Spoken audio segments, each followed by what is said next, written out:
All right, ladies and gentlemen, this is Lunette the Herald, and welcome to Game Analysis Night. This is the night where we'll be going over the mechanics of the game. Tonight, we'll be doing a few games of League of Legends, as well as Guild Wars 2. Joining me tonight are our dual casters who cast both of these games, Filibuster Fox.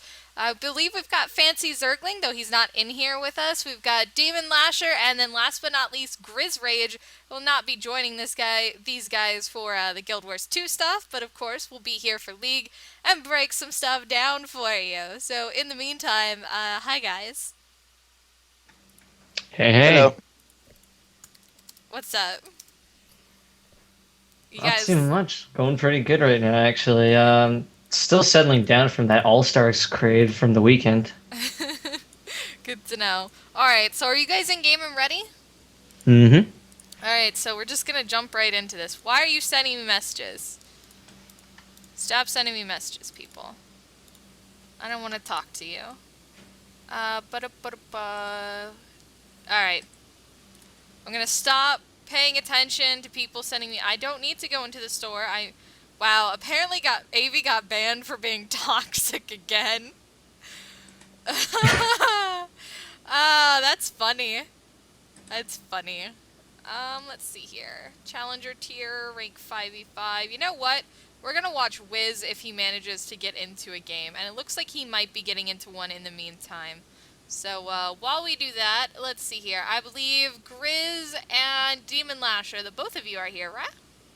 Right. Mm-hmm. Okay, cool. So you guys will be doing essentially the first game here. We'll get into it. You guys will be able to spec off of me, and what'll happen from there is we'll be able to break down some of the mechanics of the game. So we don't want to get started into anything too late, and we preferably don't want to go into a bronze match because that's not going to be nearly as fun, and we'll be laughing more than we will be casting. So yeah, there's that. In queue for 3 minutes. Profits in queue 2. You've been in there for 22 minutes. Jeebus Christ on a cracker. Let's see here. Silver Division. Diamond Division. Playing as Malzahar for 9 minutes. This is Diamond. Let's go ahead and go with this. We're going to get in on the 6-minute mark. If you guys could go ahead and spectate off of me, that would be much appreciated. In the meantime, I'm going to actually work on getting into the physical Twitch chat so I can talk to you guys. And as requested on the personal stream, because apparently you guys really like this, I'm going to be doing chat casting again. Oh, God. Yep. Dude, people loved that last time. They're like, oh my god, this is hilarious. You guys are being all serious and typing derpy things in the chat. It was awesome. Pentakill Sona rocking her big booby set there. That's great color casting and analysis of the game, Grizz Rage. I'm proud of you. Yeah, we've got Miss Mafia Fortune coming in for the combo. Oh god. Oh, we got some double Ds going on here. Oh god, guys, really? Really? I'm not even going to mention Janice. She doesn't even compete. Oh man. Except for that Tempest skin, that's really skimpy. Oh man, it looks like we've already forgot Miss First Blood here. Are you guys in the game? Yeah, no, just got in. think I just got bug splatted. Oh. Well, that's not good. Well, I'll take over until you can get back, Grizz. So we are at 5 minutes into the game. First Blood has gone down. Looks like it's actually been given to Sona in that bot lane. Let's take a look at who got killed. It was Kog'Maw. Kog'Maw is a really interesting choice in ADC. We don't normally see him played anymore as compared to Season 2, where we saw that classic Nunu Kog'Maw variation down in the bot lane, often coupled up with Vayne as well as an AD carry. So what do you think about this bot lane? Do you think it really has the strength to pull through for the late game on the blue team? I think that blue team in particular has made a lot of excellent picks if they're going to play one of those defend the Kog'Maw team comps. It's just that many players have decided to opt with Vayne instead, as she fulfills a similar role and she does have Tumble to get her out of danger, while Kog'Maw does not have that, kind of utility. They've got Anivia with the wall. Rumble has some excellent displacement as well, putting down his ultimate, preventing people from coming forward too much. And Janna, of course, is always one of the best supports for peeling. You know, it's an excellent point that you brought up, Vayne. In Season 2, the meta for AD carries was absolutely dominated by people who had escapes. You know, there was that trifecta of AD carries known as Corki, Graves, and Ezreal. You know, we occasionally saw some other individuals, but that was really about it. And you can see just the strength of Sona and MF right now, coming in with a lot of hard poke. But, you know, it was very standard then, and Kog'Maw, of course, is generally not chosen as much as Vayne anymore, simply because of the fact that she has that escape. It's very worthwhile. That provides some great utility in these fights, and I am trying my best not to start play-by-play casting right now. This is a very interesting fight that's going on here. A turret shot going down onto Janna. But overall, a great play by Sona, getting everybody out there, and a nice response in reality by Nasus, Janna, and Kog'Maw, immediately turning onto Sona to do their best to take her down.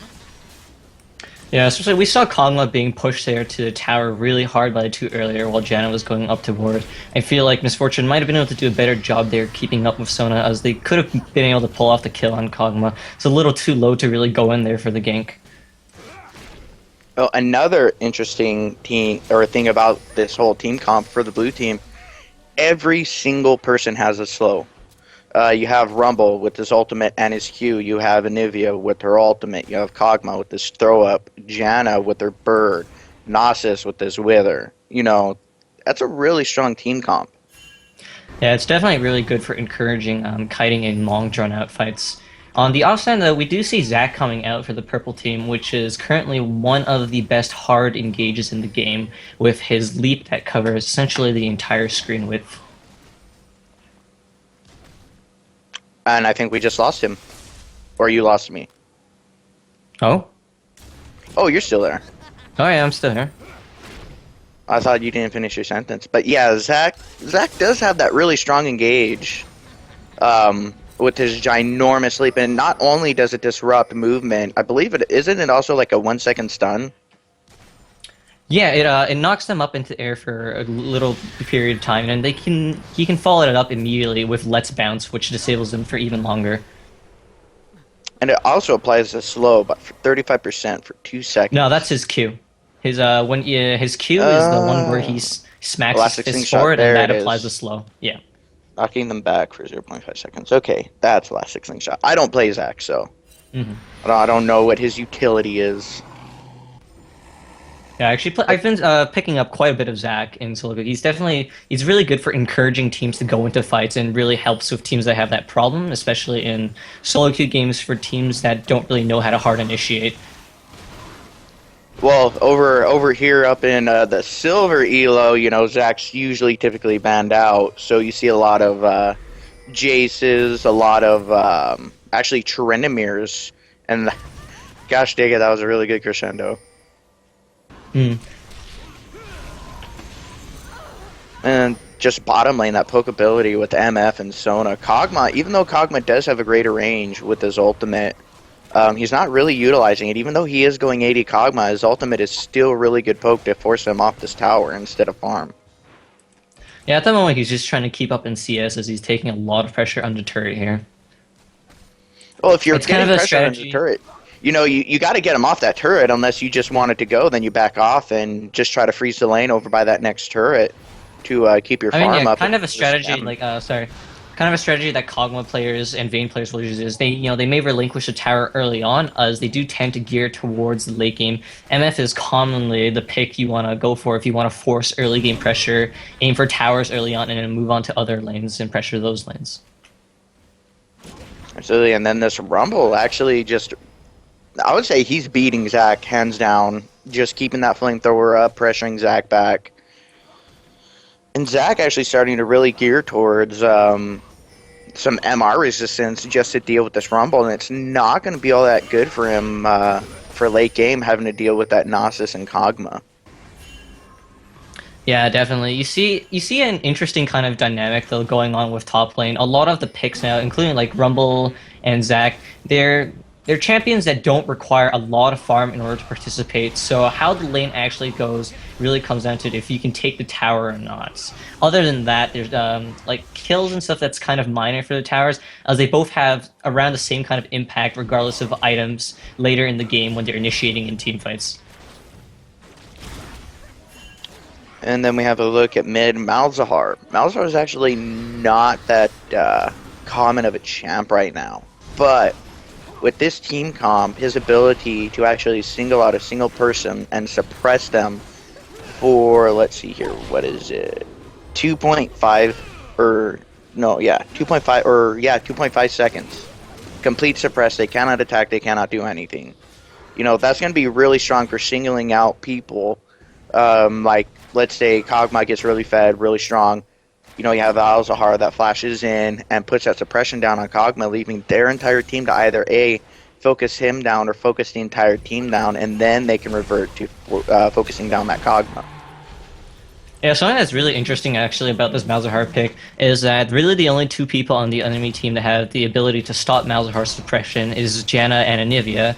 And so Malzahar, not only can he, go for the assassination on Kog'Maw, but he also becomes really good at dealing with the two front lines of the blue side team, which is Rumble and Nasus, who are going to be in the front. They're pretty much powerless to stop the whole combo from going down, and Malzahar is really well known for being able to take down tanks with his null field.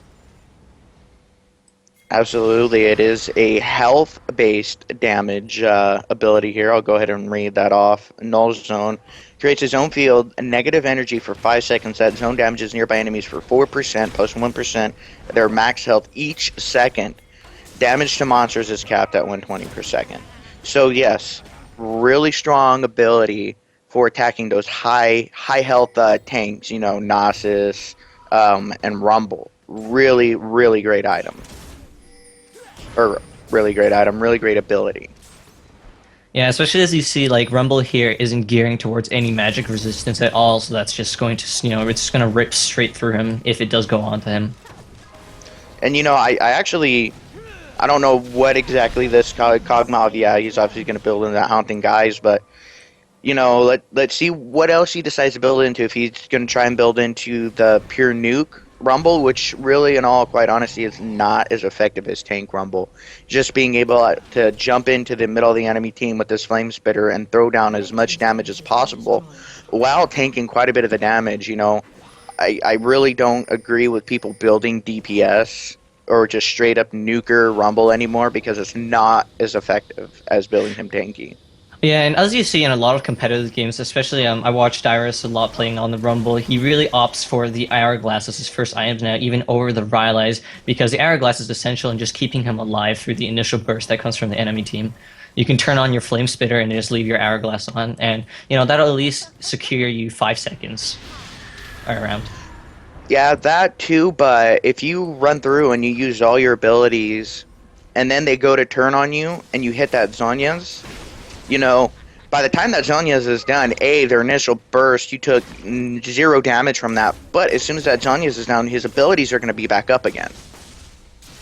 So it's really one of those good trick bait items to where you run in there, you use all your abilities, they turn on you to engage you, you pop that, well, guess what? The entirety of your team has already been in there fighting, so they're going to have to turn and try to focus another target. Yeah, and then we do see that suppression coming down from Malzahar, but he ended that early, and that's one thing with Malzahar is a lot of people get tricked into doing is as soon as you pop your ultimate down, you kind of got to take your hands off the keyboard so you don't accidentally move or hit something to turn your ultimate off. Mm-hmm. And just going off that, just going off the Rumble Hourglass interaction a little bit more, it also allows Rumble to safely go into overcharge without much worry. He can hop into the danger zone and then pop all 3 of his skills and then hop into Hourglass without worrying about, self-silencing himself for the duration. Absolutely, and going back to middle, that was actually a really good play by that Lee Sin, throwing that ward down there, jumping to it, and kicking that Anivia to his team, and actually taking no damage from it. Yeah, I'm really liking the early game presence that's coming out from Purple Team, and it looks like they're really going to be able to push their advantage. It seems like they've taken the first 2 dragons without much contention at all, and they've established a pretty good gold lead here around 3,000. And their gold lead's going to increase even more now with that middle turret going down. And I'm not really seeing the aggressiveness that I would like to see from Blue Team, having that jungle Nasus with that Wither. Wither, you can go literally for a cooldown Nasus and have Wither on 3 of the 5 enemy team members before the first one goes down.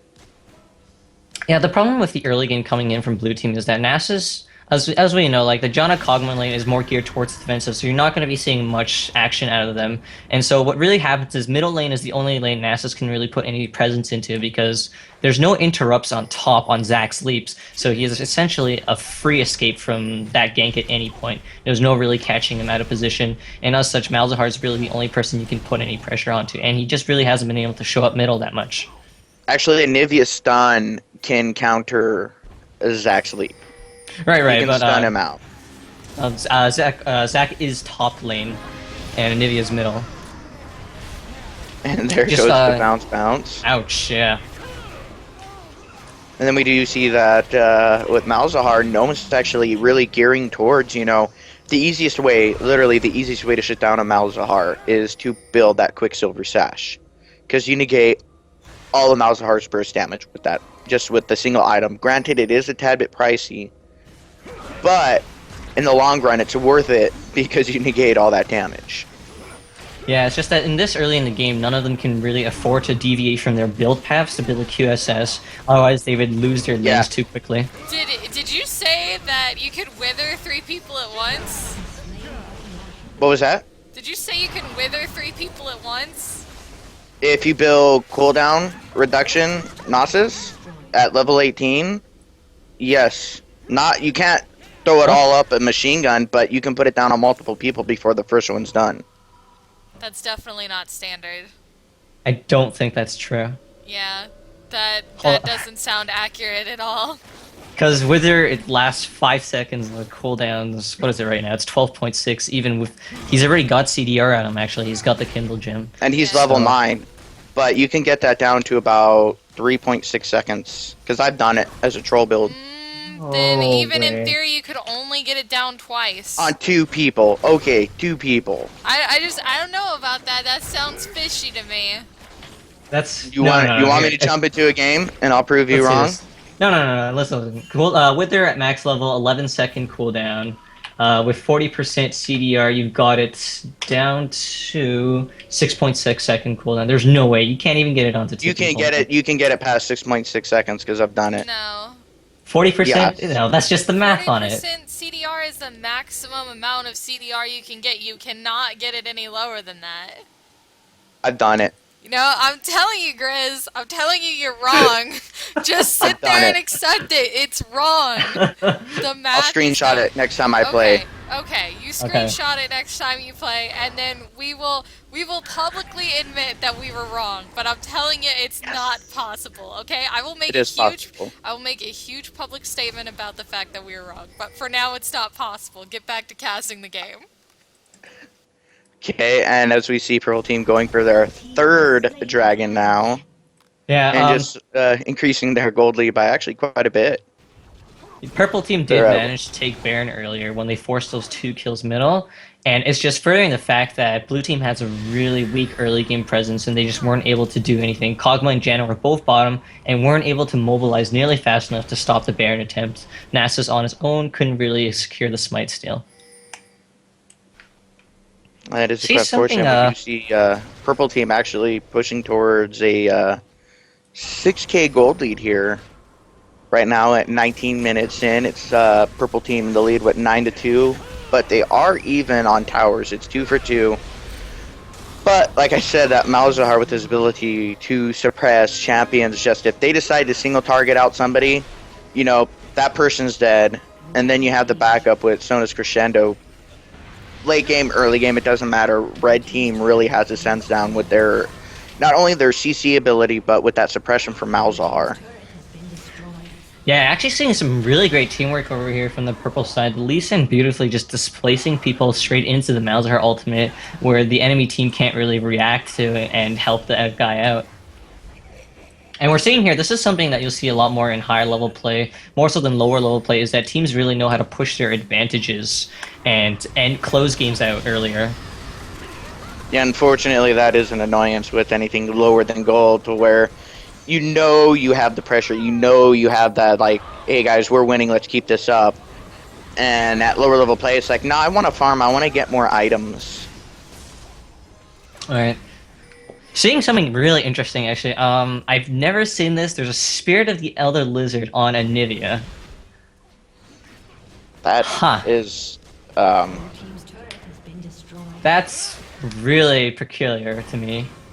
the only thing that I can see why Anivia would build that item is just due to the simple fact you have the 10% cooldown reduction, you have that health and mana regen, the AD adding that true damage, not all that great on Anivia.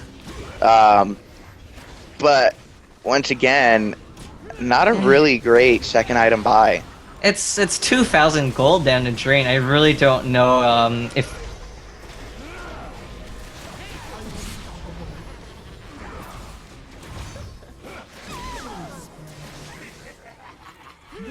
But yeah, at this point in the game, you guys are getting rocked. Why not build a damage item? I understand it might be about for 2,000 gold though. I feel like an AP item would have still served a better purpose if you Okay, wanted to clear waves faster. I agree with the whole theory crafting of Even then, Anivia buying a it spectral wraith would have been better.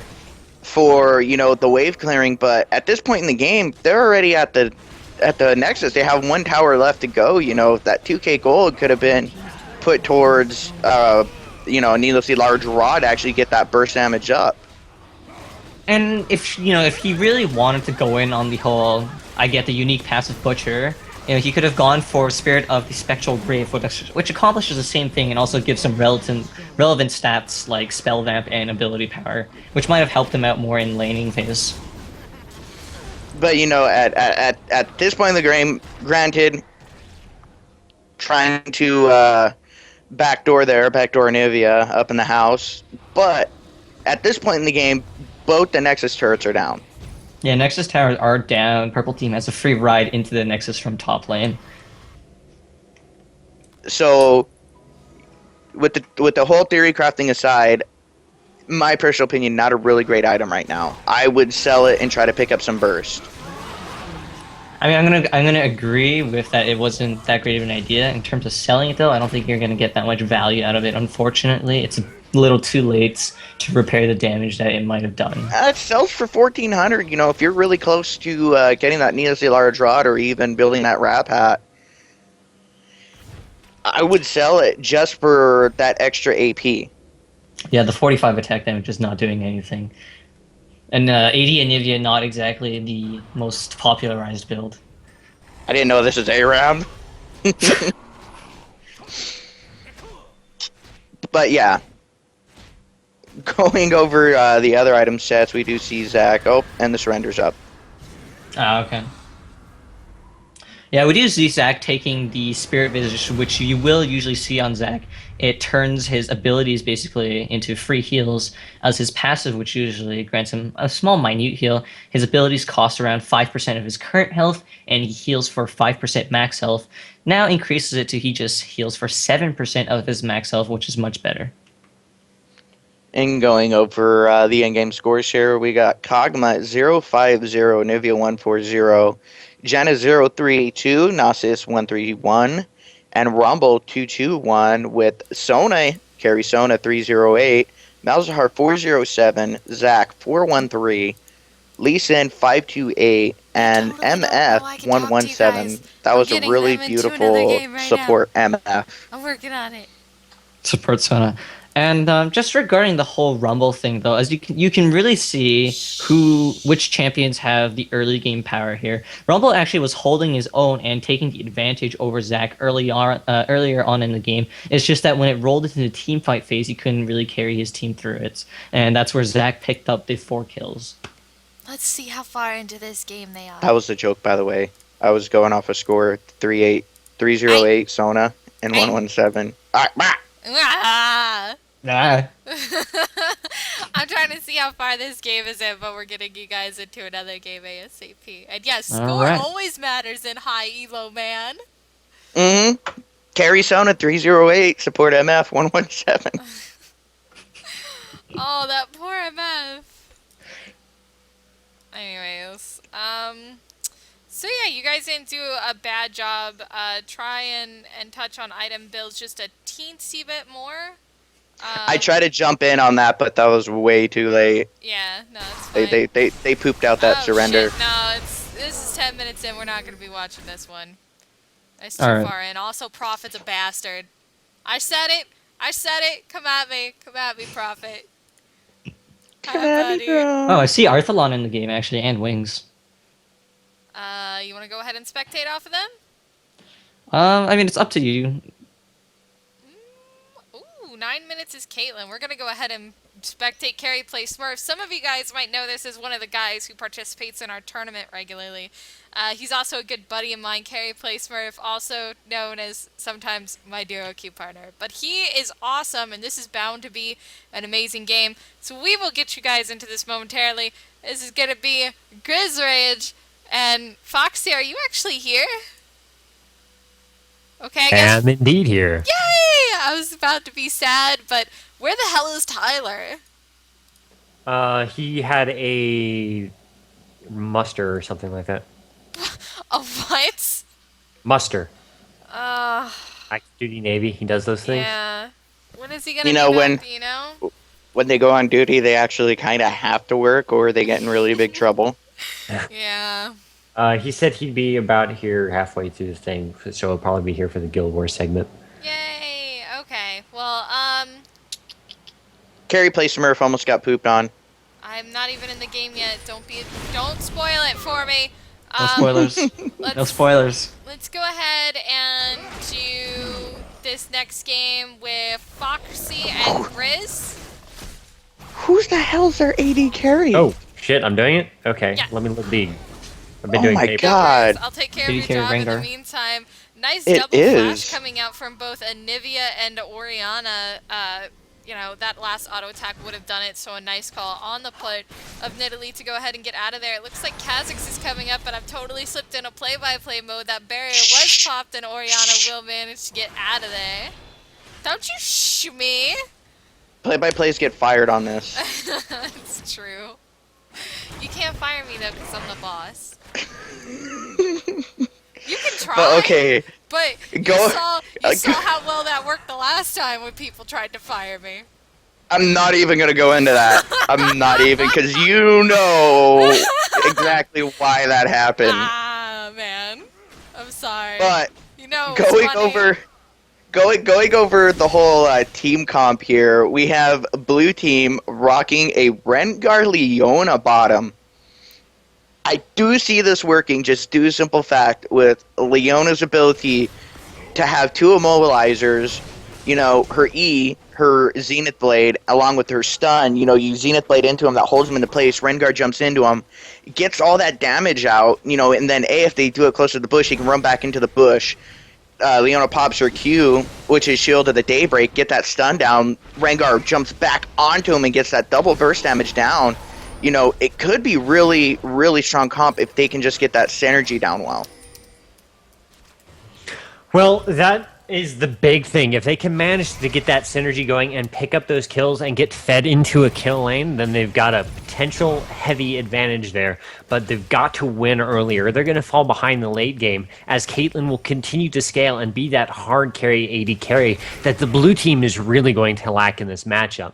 Now, if Caitlyn and Sona can do a good job of not feeding kills to the opposing lane, and even if they manage to start getting kills, they're going to get way ahead the longer this match goes. Yeah, and I'm looking over here at the CS, you know, Rengar has that 42, while Sona has that 56. Granted, typically you would see a higher, actually, CS lead being 8 minutes, 40 seconds, almost 9 minutes into the game with, you know, with Caitlyn being actually in AD range, Rengar having to jump in, but with, oh, that was a beautiful flash. But, you know, with that range versus Rengar, but Rengar does have that jump, and he does kind of have that innate tankiness just coming from a melee champion. If have a look here on his stats, yeah, he does have that 48 armor, so it looks like he does have some armor runes going into this bottom AD lane. With Caitlyn actually 93, but Caitlyn has 56 armor right now.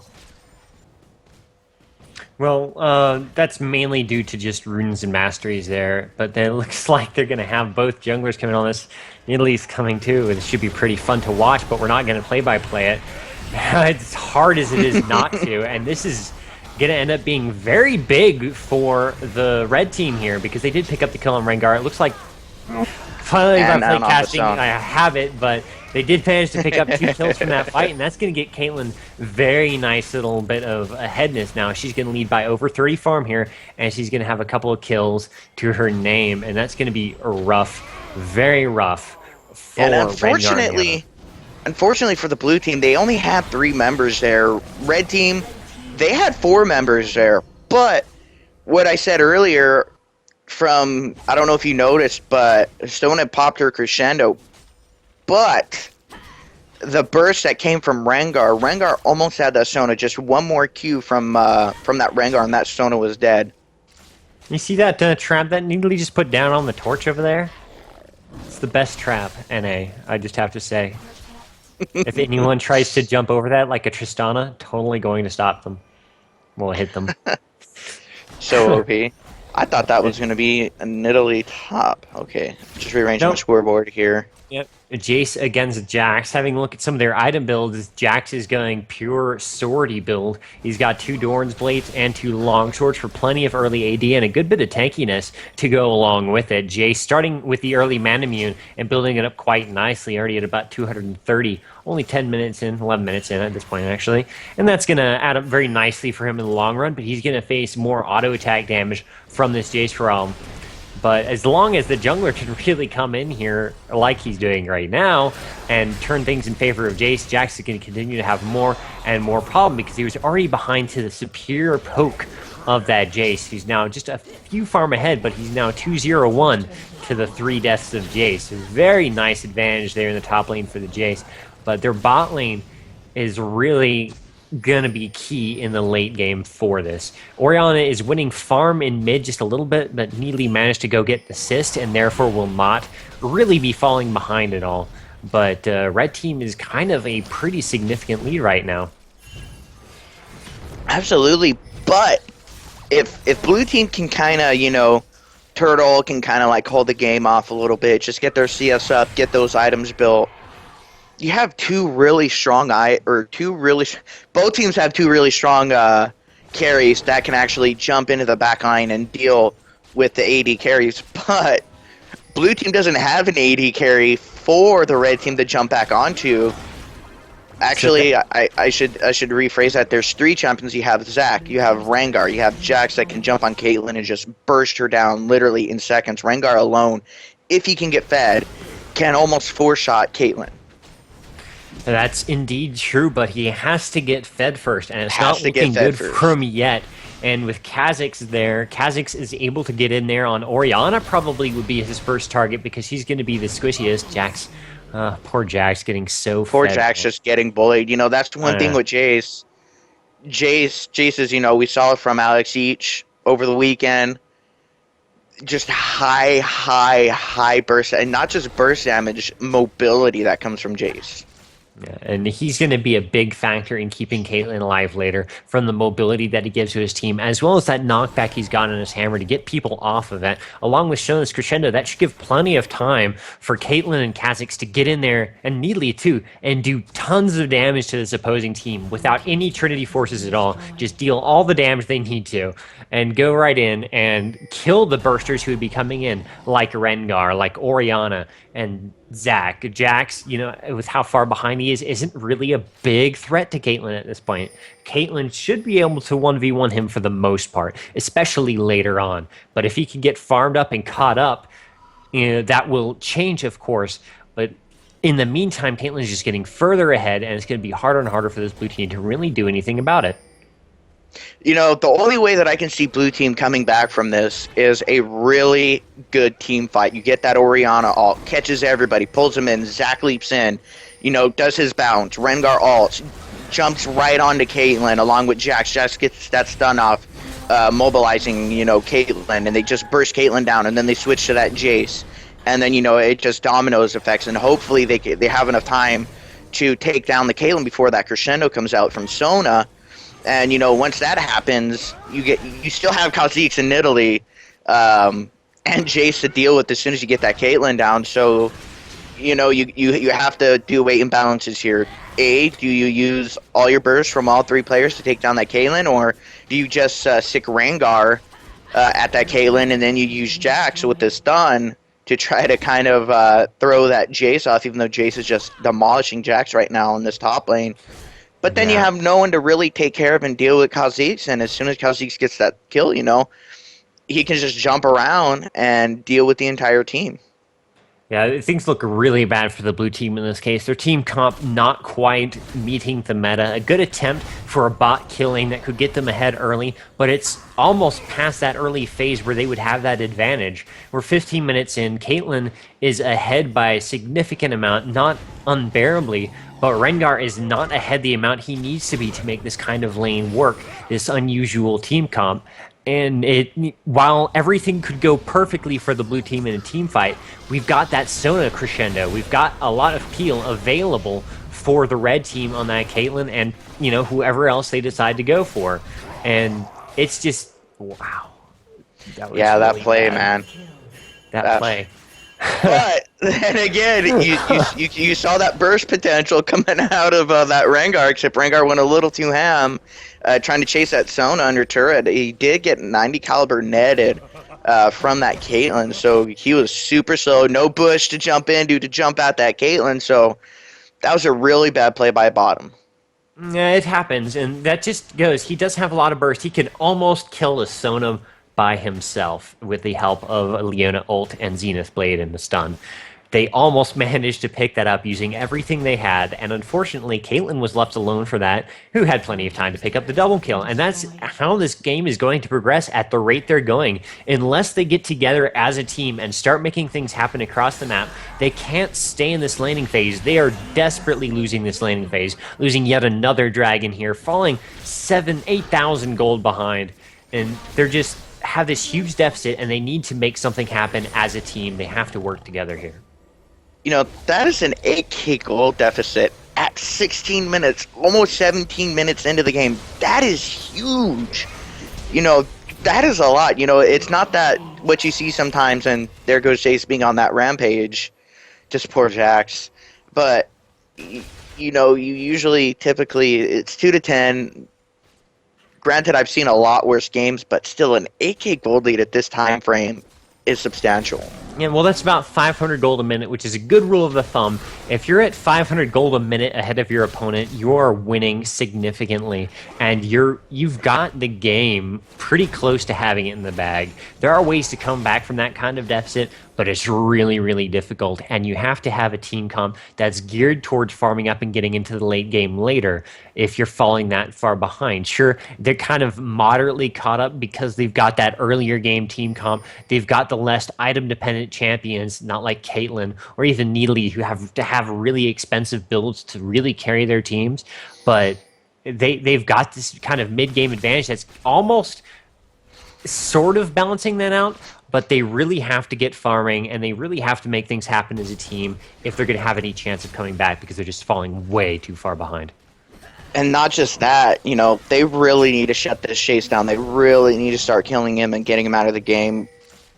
But he almost has that Mere Mana done, 688 to 750. As soon as he gets that Mere Mana done, his ability to jump on champions and nuke them down goes up substantially. And same thing applies to Nidalee. She's actually finished building her tier, and she's got her Rabadons. So as soon as she goes back for that, as soon as she dies here, so she can spend her money and pick up that Rod of Ages if she has enough for it. Ooh, I don't know. She's short a few hundred gold, but once she gets that finished up, she's going to have huge burst. With just a spear poke, she's going to be knocking off half of the health of most of these champions.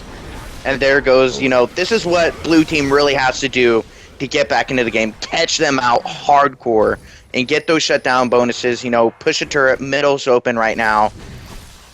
I'm actually really liking what I'm seeing coming out of blue team here by catching out purple team. Purple team kind of getting a little bit too, except Jax. Jax, what are you doing? Feeding Jace more. But, catching them out, throwing them off guard, picking up those shutdown bonuses, getting some gold. If they get assists, even the assists for that shutdown bonus is going to be pretty high. They're going to have to keep playing like this. If red team decides to keep playing the way they are, barely being in groups of 2 or 3, and the entire blue team going out in a group of 5, I can just easily see blue team coming back just with their burst ability. That whole situation was a huge mistake on the part of the red team, and that was brilliantly lucky for blue to be able to exploit that, and they exploited it well. But here they go once again, catching someone a little too far up, and almost going into color or play-by-play commentary. But just another example of why this red team is getting a little too cocky here. They're making these mistakes that's giving this blue team that chance to come back. But I'm afraid they just don't have the team comp needed to really make the best use of following up on that. But I kind of have to disagree there because they have a really strong anti-Baron team. If they can catch purple team off guard at Baron, I think blue team will have a really good chance of turning this around into their favor. Well, indeed, they would have a very strong Baron fight. It's going to be important that the red team not make any stupid mistakes, which is really the only thing that's going to put them behind in this game. Forcing a Baron fight that they're not ready for, or getting caught out like they've been doing these last couple of fights. That's the big risk. If they don't make those mistakes and they continue to lose map coverage like they are, they've got a little bit of ward coverage, but blue is doing a good job of making up for that and just killing off the wards around Baron and really forcing the map control here. And as we see that Rengar, what I was talking about earlier, that burst ability coming down from Rengar, Orianna did pick up that kill, but that was all Rengar. Indeed. And I don't even think, yes, he did use his ultimate. So we did have that 5-stack coming in, so we did get that extra damage down from his Q, along with Orianna's ultimate, That is a lot of damage. And Jax is bullying Kha'Zix under the tower because Kha'Zix was not using his burst on Jack. He was just ignoring him and killing the minions first. And Jax was like, okay, you ignore me, I'll kill you real quick and tank the tower for a bit. And that just means, hey, this is a very potential Baron here. They're taking a little too long to set it up, and Jax may be in a bit of trouble, but it's really... the red team has to stop making these mistakes. They've gotten the comp to win this advantage here. Blue team has a great exploit comp. If red team is making these mistakes, blue can really exploit them, just like that situation. Now, that was a brilliant move by Zach. I very much enjoyed that. But really, red has to stop making the mistake and get their head back in this late game. They have the laning phase down, but it seems like they're uncoordinated when they're going into this team fighting phase. Having a look at some of the items, we do see that Mirror Mana is finished up, so that's very good for the Jace. But he's got the Brutalizer, Last Whisper. Armor's not going to matter to him at all, which is good against that double Ninja Tabby on the blue team. And, of course, Aegis and whatnot for the extra armor. Looks like they may even go for a double Aegis if that's what Leona ends up building that into.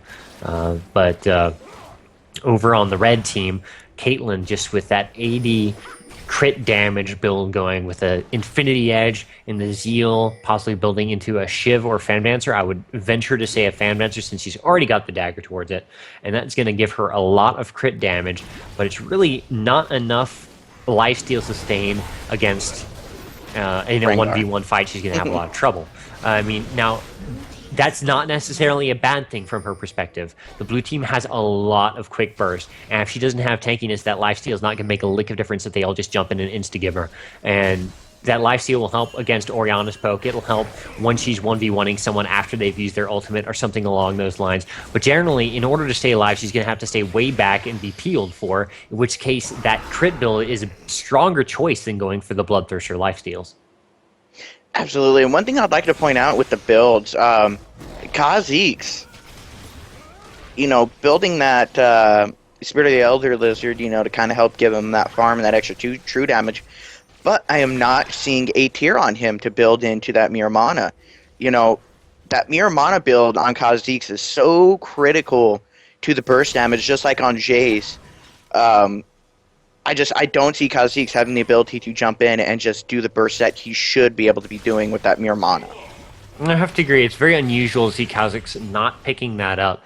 Pretty much every successful Kha'Zix game I've seen in Season 3 has involved, at the very least, a tier, and usually that Miramana built up as one of the primary early items. As a jungler, it's a lot harder to get that built up than, say, if you're a top lane Kha'Zix. But still, he's got that Brutalizer, which is his core. He's got that Elder Lizard built up. But the Last Whisper that early, I don't see that being that useful with 2 Brutalizers on the team already. That Last Whisper, I think, could have been better off as a Miramana, or maybe something else fairly bursty. I don't really see much of a better choice for Kha'Zix. Bloodthirster, not the most effective choice on him, but at least he will be bypassing a lot of that armor that they're running into. Yeah, and I can kind of see the build that Kha'Zix is going for. He does have that boost of lucidity. You know, he does have that 50% cooldown reduction, so his W is going to be up a lot sooner than him going with either Ninja Tabi or Boots 5, which usually what junglers pick up, especially one who requires a lot of ganking like Kha'Zix. You don't often get to see people build the Ionian Boots of Lucidity that much anymore. It's a fairly rare item these days, which is a pity, because that cooldown reduction is so beautiful. It's just the Ninja Tabi, the Mercury Treads with their double purpose, of course, the vast map control presence from either even swiftness or the mobility are all strong strength. And the Ionian Boots really kind of fall behind in the terms of their utility. You get that 20% cooldown, and that's it. Nothing else, and you do kind of start. You are starting to see it get a little bit more popularized with the blue build Ezreal. Yeah, wow, Jace picked it up too, but it's not something you see that much anymore. I'm a big fan of the boots. I build it on a lot of my characters, but it does have its drawbacks. Unfortunately, there's 2 high damage dealers being taken down. Jace is still up for the red team, but you had Caitlyn and Rengar being taken out. So both these teams are really high damage has been taken out. And as you can see, Kha'Zix jumping in there, not having that Miramon, his damage wasn't that high on his W. Yeah. Unfortunately for the red team, Orianna was able to back out of that fairly nicely with a flash. And that was a fairly even trade, all things considered, for both teams. I'm a little more sad to see the Caitlyn loss than the Rengar at this point. Rengar's pretty far behind compared to Caitlyn. Caitlyn's a valuable team fight or map control presence if she survives any engagement, but it's really hard to keep her alive, and she may want to think about doing something a little unusual and go for a tanky Caitlyn build. Maybe build a Warmogs or a Guardian Angel. I would say Guardian Angel would be a nice early build for her. If they go in and burst her down while her team hits them down, she'll come right back up and get back into the fight. And she needs to build something like that sooner rather than later if she's not able to get the peel that she needs and she's not able to have that team positioning to avoid getting jumped on by Rengar, Jax, Jace, or so not Jace, Slime Dude, and Leona. Zach, thank you. The difference, Rengar is down. You know, he's low on levels, you know, his items, but going over his items, he does kind of have his core items. He does have that Black Cleaver, which is really strong. Really that first item you want to get on him, whether you're jungling or you're top laning. And then you have that Bone Tooth Necklace. If he can get that Bone Tooth Necklace, you know, instead of playing so hardcore, taking that Caitlyn out, and dying every single time he does it, he can get that Bone Tooth Necklace built up. Rengar isn't really that much of an item-dependent person as Caitlyn is. Indeed. However, that does leave a lot of later room for Caitlyn to build up because of that item defense. She scales very, very well. And in this fight, she almost had a position where she could fight, but just there was no counter-engage from her team. She was just, you know, trying to poke at the Orianna, and meanwhile they were just killing Jace. The rest of the team was skirting around the edges, not willing to go into the fight. And still yet Caitlyn proving that 80 Zach carries going are ham. useful. Yeah, And Zach it's actually very hard not to play going by down. players. That was actually a really good job on Zach, knowing he could go in there and kind of disrupt that Caitlyn and jump into that bush there so Caitlyn couldn't pick up that kill. But unfortunately, let's see, yes, they did wind up picking up that Caitlyn. So that's 2 of their strongest burst damages down. Caitlyn and Jace. That was a really good play by Blue Team. Catching that Jace without the AD carry around, or not she was in the vicinity, but not close enough to where they could all jump in. So to get that really good crescendo down, and just them going ham on the blue team, they caught out that Jace, bursted that Jace down, and left the red team running. Yeah, well, look at the map control from these teams that's down right now. Red has that one ward in the river towards Baron, and then Blue has all of the jungle warded on the enemy side, as well as someone through the river. I mean, it's just so ridiculously one-sided, this map control right now from these wards. Really, what is Red Team doing? Not placing more wards here. Liana is doing fantastically, going around with that Oracles, clearing everything up. But there really has to be some counter-engage on this ward clearing from the Red Team. They need to get going as a team and work together to make this, to take advantage of this advantage they've got in these late game comps to keep Caitlyn or anyone else from really getting caught out. As the longer they get caught out, the worse off they are. See, and we got Red Team engaging on Baron right now. That's still 4 members from Blue Team. Wow, we have Jax actually backdooring them pretty hard. And Red Team did wind up picking up that Baron Nashor, but at the cost of that entire bottom lane almost going down. Kha'Zix making a bit of a mistake there, or not Kha'Zix, Rengar. One of the two of the lower battle making a bit of a mistake there, going right in by himself. He's fairly squishy. He's built pure damage, and really his only source of health is from that Black Cleaver, which is backed up, of course, with another Brutalizer, because, hey, why not? But really, he's so very squishy, he can't just go in by himself like he did there. And that Jax actually dealing quite a bit of damage to that Jace. If Jax can just get a little bit more fed, I think Jax is going to be a really, really key person for Blue Team to turn this around and put it into their favor. Well, Blue Team has lost their middle inhibitor, which is going to make things a lot harder on them in terms of map control. They're not going to be able to get out and take advantage of the Red Team getting out of position again and again if they're stuck in their base defending. But having a quick look at the item builds, we see that Jax has finished up that Trinity Force to go with his Elder Lizard. He's got Warden's Mail built up, possibly going towards either a Frozen Heart or a Randuin Zoman. He's got that Ninja Tabby finished up, and the two Doran's Blade just sitting around from his starting build. So he's pretty coming along well in his farm, because he's got 242 CS, which is really making up for the fact that he's 3-8. He's been sitting back farming, doing exactly what you should do when you're behind. Either work with your team or farm up. And he's been doing both very nicely since that early difficulty in the laning phase. And that just goes to show in the items he's got. Orianna's built up a bunch of burst and actually a good bit of defense between that Zanya's and Athene's Unholy Grail. But still, Nidalee's going for the more offensive build and has some spell pen, so that defense isn't really going to match up to the damage that Nidalee's going to put out if they were to 1v1. However, we are past that laning phase, and it's not going to be that big a deal. No, we finally do see Kha'Zix picking up that Monomune. 32 minutes in, actually it was about 31 minutes in when he finally picked up that item. Really late in the game. I don't see that finishing out.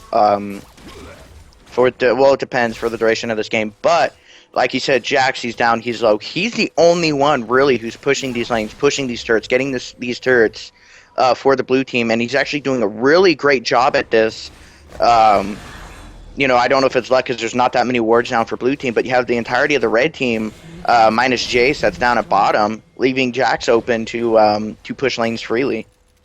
Yeah, well, sending Jace to fight Jax is a good idea. He's been stomping on him all around, and he's probably the only one who can reliably 1v1 against that Jax at this point. I don't think anyone else on the Red Team is capable of fighting him one-on-one, and even Jace will have some trouble as long as he, doesn't get kited down, and he'll be fine to do that. But Jax is distracting him from that fight, getting a little of the poke out of the siege down in the bottom here. Jace being around for the siege would get a lot more poke on the enemy team due to his just the massive amount of damage he can push out through his shots. But that's still going to leave this base sieged. Minions are pushing the mid, so it's actually impossible for the Blue Team to really hold out on an equal siege. They have to have the advantage. Jace is still getting chased around, and that's going to give them another open inhibitor here. If they can get this down, it's going to be huge for the Red Team coming back in this once again. Unfortunately, it looks like Jax is finally going to go down after what was about a minute and a half chase from Jace Kha'Zix turning around from pushing that bottom inhibitor to go and kill Jax. And down goes that bottom inhibitor, giving 2 inhibitors down, 1 bear tower, but a little bit of a weak force in the blue base. As blue team's going to try and take advantage of it, but I don't think much is going to come from that there. I'm trying so very hard not to go into play-by-play. Now they're at the point where they can push down these mid towers and win. Jax is dead. They've got a big advantage here with a 5-on-4 fight. They can try to push down this Nexus before Jax respawns, and they've got the damage and the AD carry that will actually allow them to do it. Absolutely, and unfortunately, they don't have Orianna's ult. Orianna's ult was used while Leona tried to engage on that Sona, but the Crescendo did go down. But with that said, this is game. Yep, at 35 minutes even, 17 kills to 12 kills in favor of the red team with a 10,000 gold lead, just about 10 towers to 4. We saw a dominating lead throughout that match by the red team due to the fact that, well, honestly, they followed the meta for the most part. The fact that they had that AD carry down there instead of a kill lane attempt really saves them in the long run there. They made a lot of mistakes in the mid game that gave the blue team this good chance to catch up, and the blue team exploited it, but then they stopped making those mistakes, and Caitlyn was still ahead, had the farm she needed to be nice and cushy in that lead and do all the damage an AD carry needs to do in the late game. Definitely. You know, I had high hopes for that Rengar Leona comp. I really would have liked to have seen that work. Rengar, you know, really strong, can actually out harass most champions in top lane if played well.